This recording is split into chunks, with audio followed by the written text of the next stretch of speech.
I should just say it here, right? Whiteys are not richer than Africans. Yeah. And I'm saying it for a fact. I'm not just joking about it, right? White people are not richer than Africans.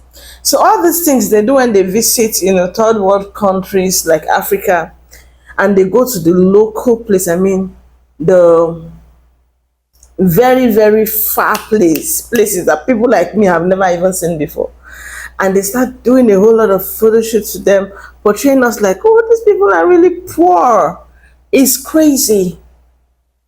We own our lands, we own our cars, we own our houses, right? We didn't steal them from anybody. We didn't steal nobody's lands. Unlike whiteys that stole theirs from the natives, especially in America. And I'm not talking about Europe. In fact, everywhere in the world, whatever they acquired and made them, so they were stolen. And that's just the truth, and that is true. When you come to Africa, everything you see is theirs.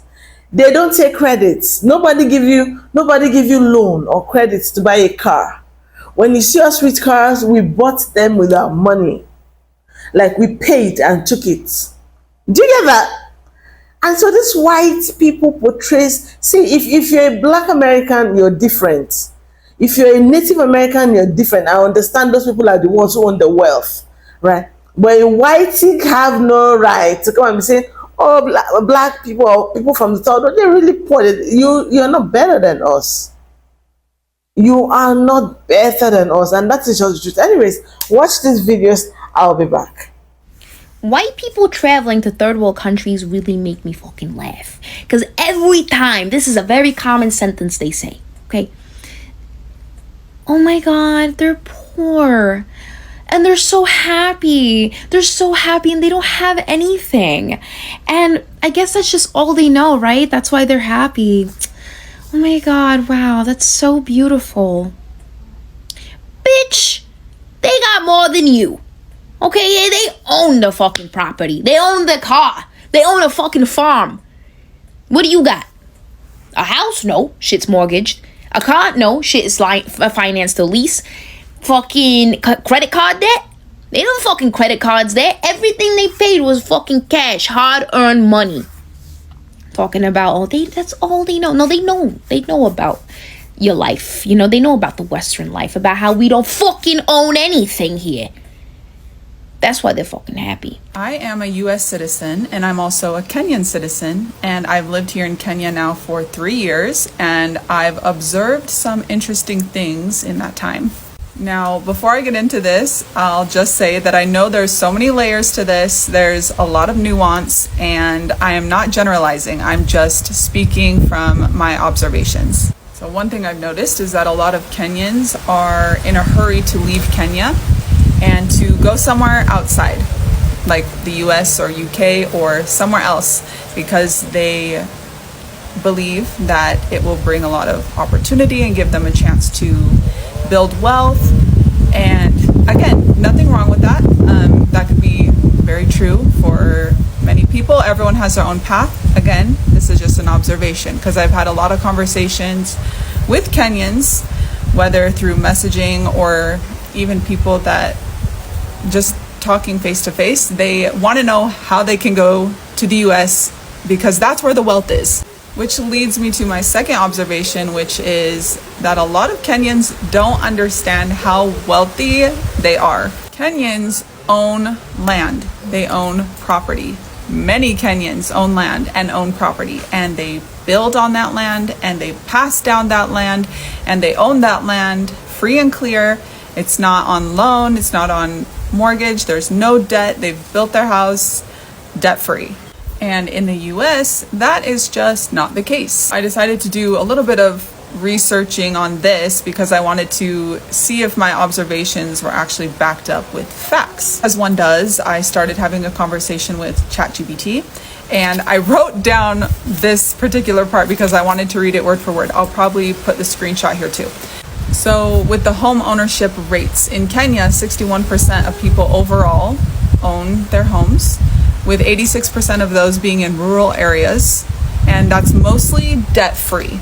And then in the US, 65% overall, but most homes are mortgaged, meaning people are still paying for them and don't own them outright. And this part says, while income levels and infrastructure in the US are more developed, Kenyans, especially in rural areas, often have more stable asset-based wealth, which is harder to quantify but extremely valuable. Now, again, I know there's a lot of layers to this, and a lot of it just is going to come down to my personal experience. And I know that doesn't speak for everyone, but I've hustled in the US and I've hustled in Kenya. And let me tell you that I feel like it's so much easier to build actual wealth in Kenya.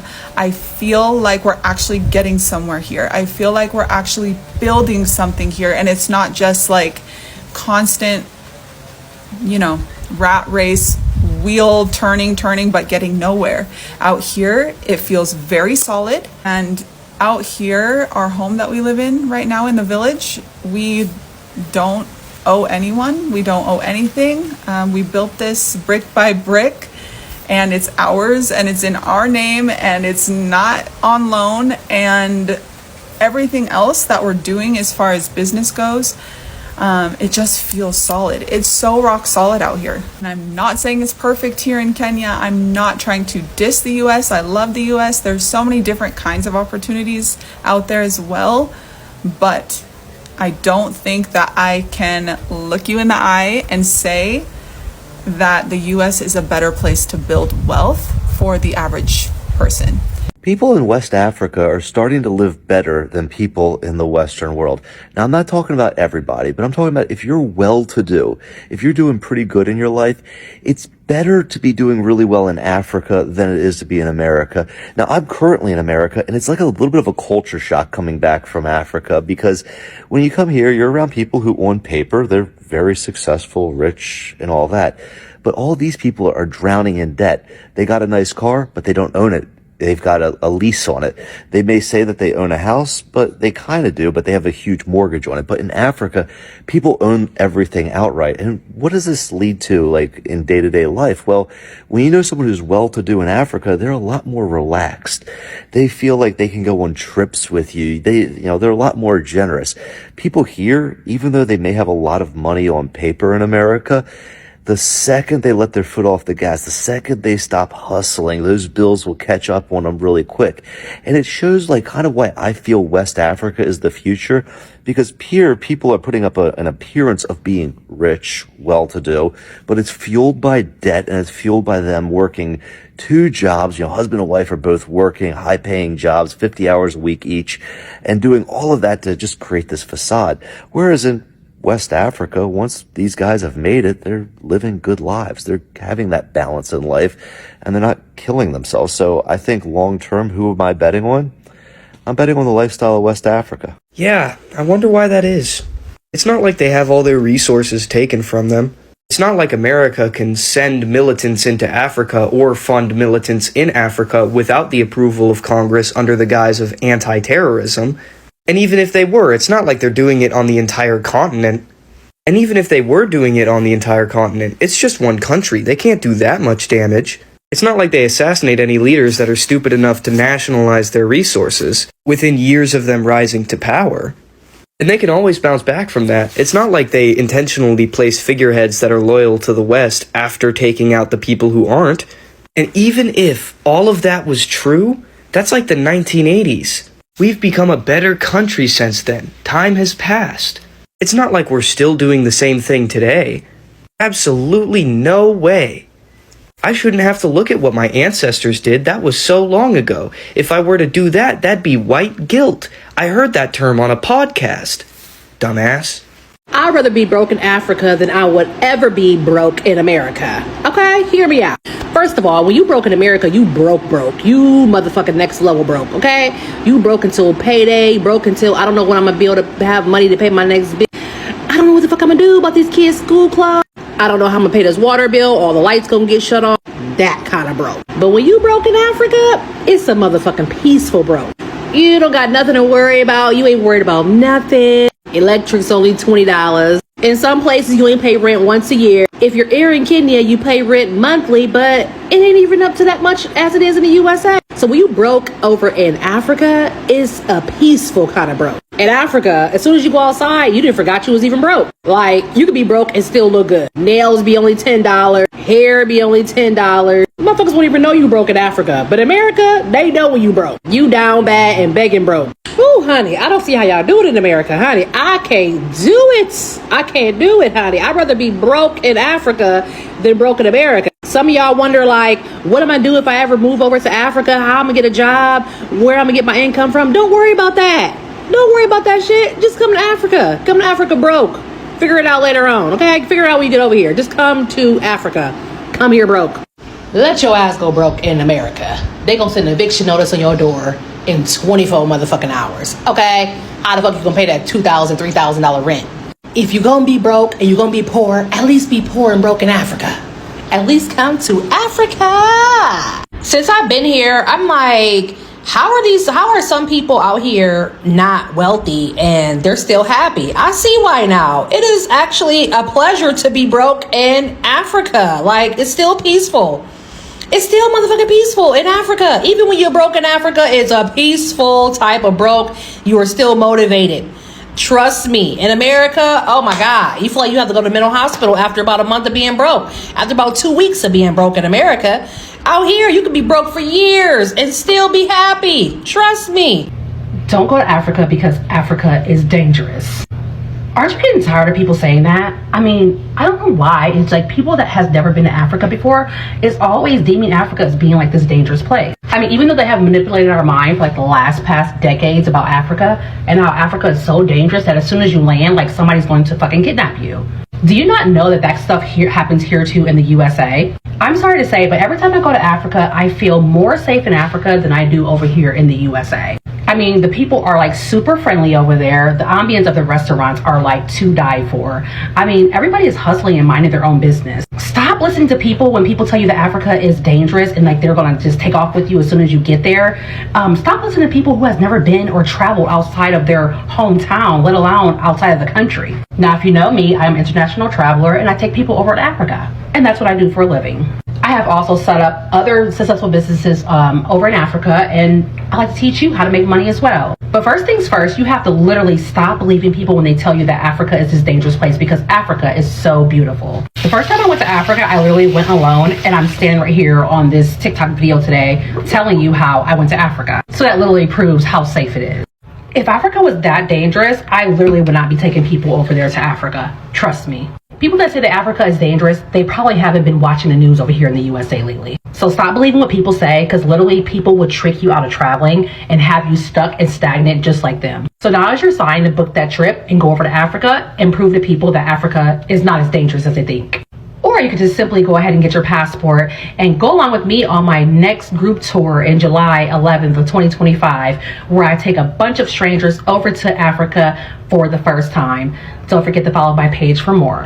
I will never stop talking about how white people went to Africa and stole humans because they was too lazy to goddamn pick the cotton and the sugar and all the goddamn shit they sell.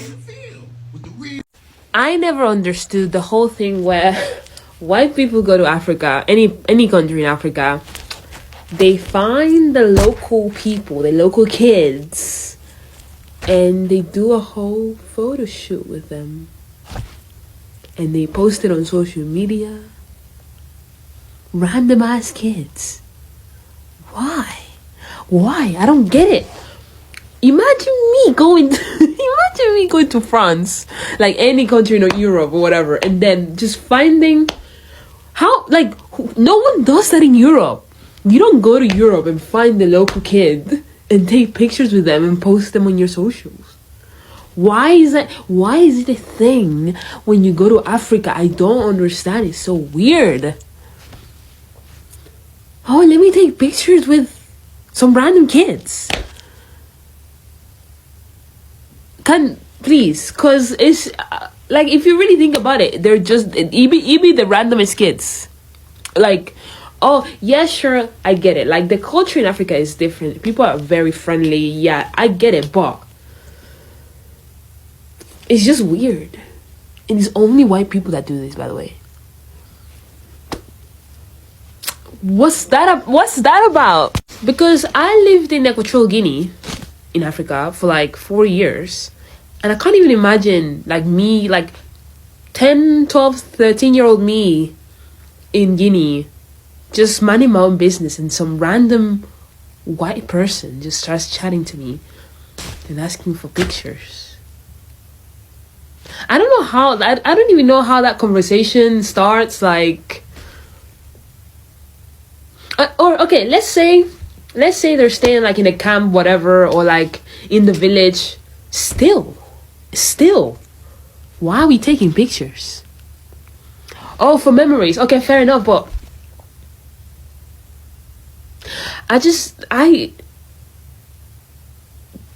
it's a genre, and the fact that it's a genre it's what's weird, because I see it every time a white person goes to Africa with the locals. Why?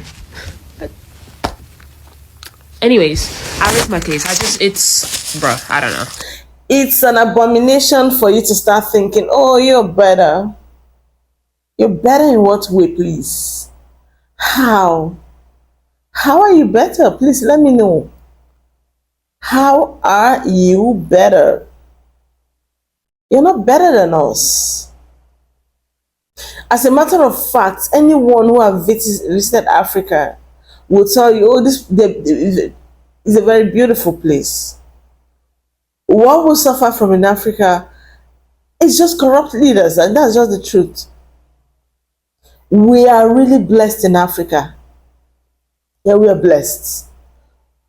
Most of those third world countries are blessed. Especially, when it comes to Nigeria, you see Ghana, you see places like so many places in Africa. They're really blessed. So it's so shameful when I see these whiteys coming and they portray us as poor. We're not poor.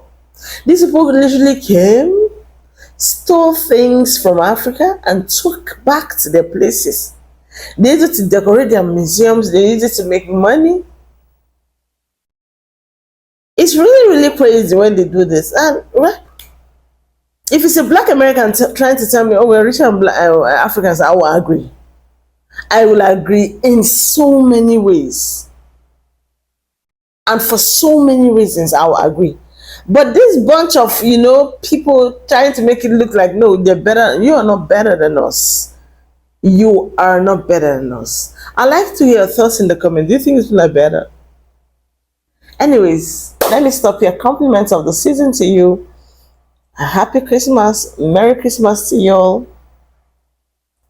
Yeah. Do not forget, I am still Global Gist with BJ. Right. I lost my other account. Kindly, subscribe here, like, and share my videos. As you can see, I am still crying. I lost an account of over like 15k subscribers. It breaks my heart anytime I remember it, but it's fine. We'll still get there.